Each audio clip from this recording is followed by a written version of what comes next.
जादुई कहानियाँ देखने के लिए हमारे चैनल को सब्सक्राइब करें और बेल आइकन जरूर दबाएं। बहुत समय पहले नागपुर के छोटे से गांव में काजल अपनी बहन के साथ हंसी खुशी से रह रही थी। काजल के माता पिता का कुछ समय पहले ही देहांत हो गया था। अब दोनों बहनें अपने चाचा चाची के साथ ही रहा करती थी। काजल के चाचा गांव में खेतीबाड़ी का काम ही किया करते थे और उनकी चाची दूसरों के घर में झाड़ू पोछे का काम किया करती थी। गीता और मोहन की अपनी कोई औलाद नहीं थी, इसीलिए वो काजल और प्रिया को अपनी औलाद की तरह ही पालते थे और उन्हें अच्छे संस्कार दिया करते थे। काजल प्रिया से 2 साल बड़ी थी और वो अपनी छोटी बहन को अच्छी ही बातें बताया करती थी और वो उसे घर पर ही पढ़ाया लिखाया करती थी। काजल के चाचा चाची बहुत ही ज्यादा गरीब थे। वो अपनी दोनों बेटियों को स्कूल में नहीं पढ़ा सकते थे, इसीलिए काजल और प्रिया घर पर ही पढ़ लिया करती थी। काजल को पढ़ने का बहुत शौक था। वो अपने पड़ोस के बच्चों से किताबें मांगकर ही पढ़ लिया करती थी और वो अपनी छोटी बहन को भी पढ़ाया करती थी।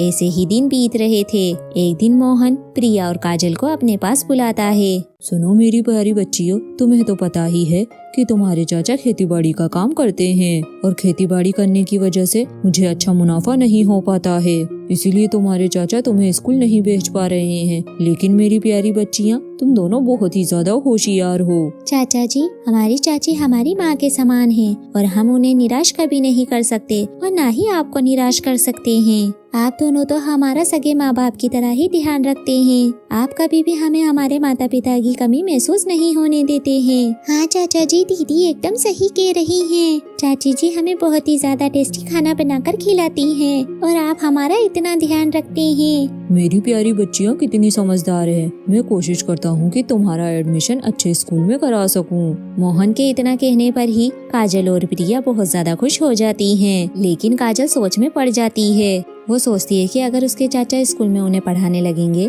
तो घर का खर्चा आखिर चलेगा कैसे। इसीलिए काजल अपने चाचा से कहती है, चाचा जी आपने ये बहुत अच्छा सोचा, लेकिन आप सिर्फ प्रिया का ही एडमिशन स्कूल में करा दीजिए और मैं प्रिया की ही किताबों से पढ़ लिया करूँगी। इससे हमारा खर्चा भी कम होगा। ऐसे ही हम पढ़ लिख कर आपका नाम रोशन करेंगे। ठीक है बेटा, तुम जैसा कहो। मैं कल ही जाकर प्रिया का एडमिशन करवा देता हूँ। इतना कहने के बाद मोहन वहाँ से चला जाता है और वो अपने गांव के मुखिया के पास जाता है। मुखिया जी, मैं आपके पास एक सिफारिश लेकर आया हूँ।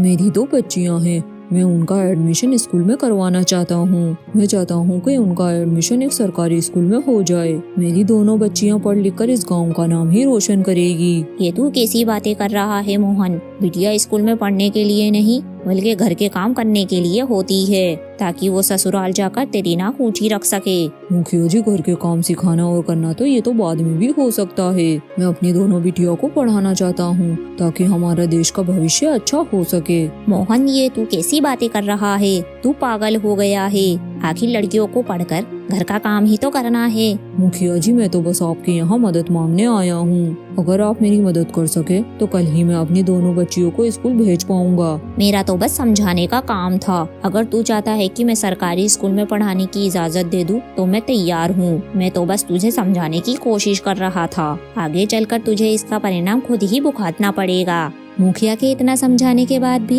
मोहन मुखिया की बात नहीं सुनता है और वो अपनी दोनों बेटियों का सरकारी स्कूल में एडमिशन करा देता है। अगले ही दिन से काजल और प्रिया स्कूल पढ़ने के लिए जाने लगती है।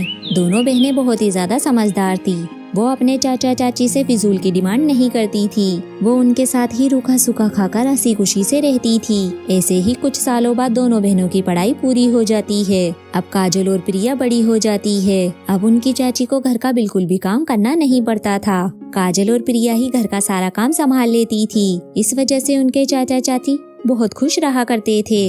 अब मोहन को काजल और प्रिया की शादी की चिंता होने लगी थी, क्योंकि अब दोनों बहनें बड़ी हो गई थी। लेकिन मोहन के पास कोई भी जमा पूंजी नहीं थी जिससे वो काजल और प्रिया की शादी कर सके। मोहन ये सोचते सोचते अपनी पत्नी के पास जाता है और वो उससे गहने मांगता है ताकि वो दोनों बेटियों की शादी कर सके।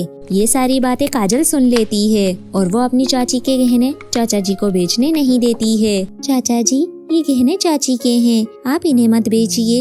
ये गहने हमारे बड़े बुजुर्ग की निशानी है। बेटा बात तो तुम सही कह रही हो, लेकिन ये गहने तुम दोनों से ज्यादा जरूरी नहीं हैं। हम चाहते हैं कि तुम दोनों बहनों के विवाह में कोई भी कमी न रहे। और वो अपनी पत्नी के गहने लेकर शहर बेचने के लिए चला जाता है। शहर जाते ही मोहन को बहुत ज्यादा प्यास लगने लगती है। तभी वो एक नदी के पास पानी पीने के लिए रुक जाता है और वो अपने गहने जमीन पर ही रख देता है और मोहन पानी पीने लगता है। पानी पीने के बाद जब मोहन देखता है कि उसके गहने तो वहाँ पर है ही नहीं, ये सब देखकर मोहन घबरा जाता है। उसे समझ नहीं आता कि अब वो क्या करे। मोहन को अपने गहने खोने का सदमा इतना होता है कि वो नदी में ही गिर जाता है और नदी में डूबकर एक परी के पास पहुंच जाता है। परी को मोहन बेहोशी के हालत में मिलता है। परी मोहन को होश में लेकर आती है और उसके दुख दर्द के बारे में पूछती है। मोहन अपनी सभी परेशानियां परी को बता देता है। ये सब सुनने के बाद परी को मोहन पर बहुत ज्यादा दया आ जाती है। ये सब सोचने के बाद परी मोहन को 2 जादुई गाउन देती है। मोहन, ये गाउन मैं तुम्हारी दोनों बेटियों को दे रही हूँ। ये कोई मामूली गाउन नहीं बल्कि ये जादुई गाउन है। ये दोनों तुम्हारी बेटियों की हमेशा रक्षा करेंगे और कभी भी तुम्हारी दोनों बेटियों को ये गाउन मुसीबत में नहीं आने देंगे और तुम इन दोनों गाउन्स की मदद से अपनी दोनों बेटियों की शादी भी कर सकते हो। इन दोनों गाउन्स को पहनते ही तुम्हारी दोनों बेटियां बहुत ही ज्यादा सुंदर लगने लगेगी। मोहन परी से जादुई गाउन ले लेता है और उन गाउन को लेकर वो घर आ जाता है। मोहन अपनी पत्नी को सारी बातें बताता है। ये सब सुनने के बाद मोहन की पत्नी बहुत ज्यादा खुश हो जाती है और वो अपने पति से गाउन लेकर अपनी दोनों बेटियों को दे देती है। काजल और प्रिया दोनों गाउन पहन लेती है और गाउन पहनते ही दोनों बहनें राजकुमारी की तरह बहुत ही ज्यादा सुंदर लगने लगती है। अब दोनों बहनें पहले से भी ज्यादा खूबसूरत दिख रही थी और सभी लोग जब भी दोनों बहनों को देखते हैं तो उनकी तारीफ करते ही रहते हैं। अब तो दोनों बहनों की चर्चा पूरे गांव में भी होने लगी थी और ऐसे ही दोनों बहनों की खबर प्रतापगढ़ के राजा के पास चली जाती है और राजकुमार अपने दोनों बेटों की शादी प्रिया और काजल से कर देते हैं और उन गाउन की मदद से काजल और प्रिया हंसी खुशी से अपना जीवन व्यतीत करने लगी थी।